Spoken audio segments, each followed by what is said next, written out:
langsung disesuaikan Pak, dibuka.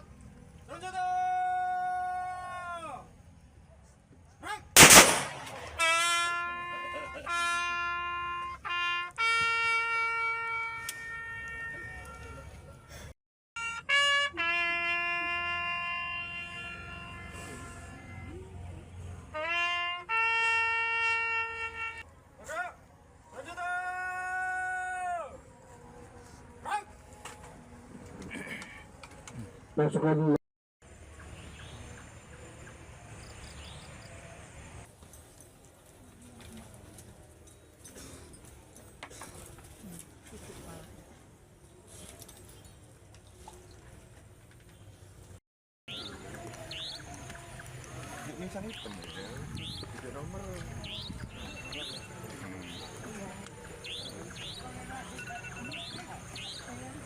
tahun 2025 saya bersama Panglima TNI dan Kepala Staf Angkatan sudah melakukan revitalisasi daripada pertahanan negara.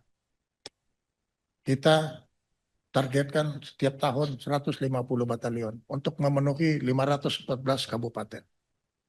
Insya Allah di tahun 2026 seluruh kabupaten di wilayah Jawa sudah dikawal oleh 1 batalion infanteri teritorial pembangunan. Saya ingin sedikit menyinggung apa manfaat batalion infanteri teritorial pembangunan. Ada grafik ya.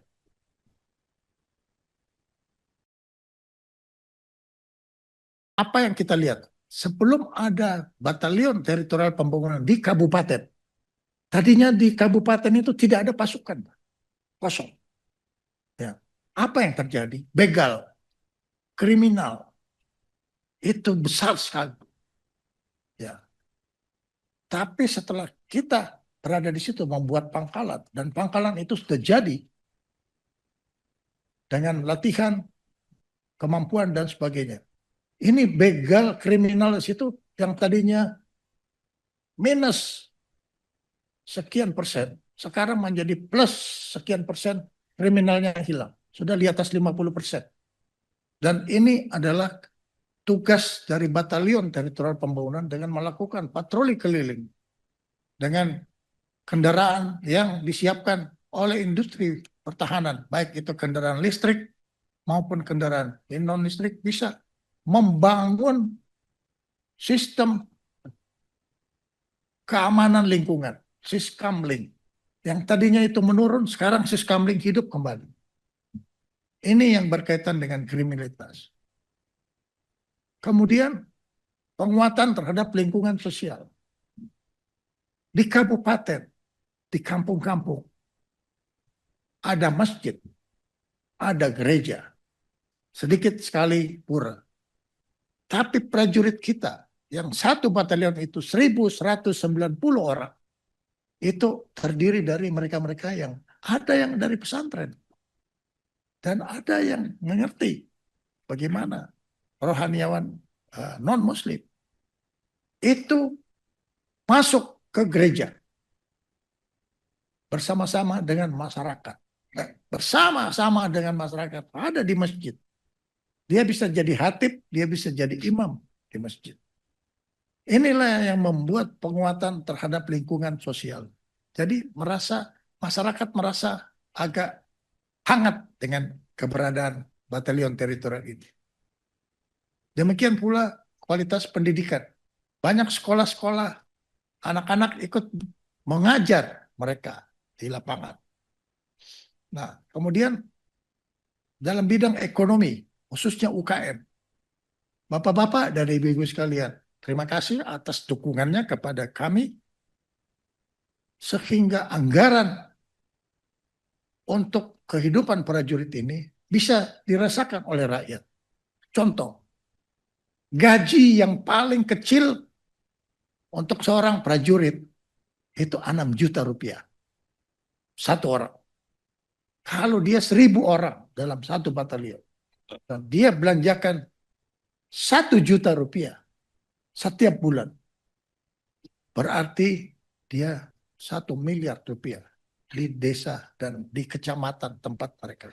itu menimbulkan UKM. Saya lihat setiap saya datang ke batalion-batalion, banyak sekali bangunan kafe-kafe, warung-warung yang muncul. Berarti UKM ini meningkat. Ini. Nah, ini yang kita tingkatkan. Itu baru 1 juta. Memang komandan batalionnya keras, tidak boleh lebih dari 2 juta setiap bulan. Jadi kalau 2 juta ya berarti 2 miliar di kampung ataupun di kecamatan itu. Itu dampaknya di ekonomi. Kemudian sekaligus dampaknya kepada akses kesehatan. Satu prajurit, dia rela untuk donor darah 3 kali setahun. 3 kali setahun donor darah. Untuk mendukung orang-orang yang tidak mampu karena memerlukan darah. Kami bersama Panglima dan Kepala Staf mengambil suatu kebijakan. Kalau kita tidak kelola darah ini bisa dipakai untuk macam-macam. Bapak tahu sendiri. Sehingga kita bikin bank darah sendiri untuk penampung siapa yang ingin memerlukan darah dari rakyat yang berada di bawah. Dan tidak dipungut bayaran. Darah yang dari prajurit gratis untuk kebutuhan kaum duafa. Hanya memang kita beri propilaksis setelah ambil darah, ada bantuan-bantuan supaya kembali bisa sehat kembali. Nah, ini yang keberadaan dari Batalion Teritorial Pembangunan ini. Selain itu juga perlu diketahui bahwa di batalion ini memang intinya adalah batalion pertempuran, tapi dia dilengkapi dengan TP. TP itu singkatan dari Teritorial Pembangunan. Jadi di batalion itu ada kompi pertanian, ada kompi peternakan, ada kompi medis yang tadi saya bilang, ada kompi konstruksi, seni untuk membangun ini. Nah, inilah yang kumpul bersama-sama untuk membangun pembangunan di daerah. Dan kami sudah melakukan pembagian tugas bahwa untuk Angkatan Darat tugasnya adalah pertanian, jagung, dan padi. Selain palawija. Angkatan Laut adalah kedelai. Kenapa kedelai? Bapak-bapak dan ibu-ibu tahu sekalian bahwa kita mungkin 2,5 juta ton impor kedelai dari luar negeri. Padahal menurut laporan, kedelai yang kita impor dari luar negeri itu sebetulnya makanan ternak. Jadi bisa dibayangkan, bapak-bapak dan ibu-ibu sekalian, kita impor kedelai itu makanan ternaknya orang di luar. Sekarang Angkatan Laut dengan 2 kali panen, dia sudah mempunyai kualitas bibit kedelai yang tidak lagi istilah makanan ternak itu. Nah, ini akan kita kejar target ini sehingga kita bisa menjadi produsen kedelai, mendukung swasembada pangan ini dengan kerjasama dengan Kementerian Pertanian. Itu. Subscribe, share, like, and comment. Subscribe, share, like, and comment. Subscribe, share, like, and comment. Subscribe, share, like, and comment.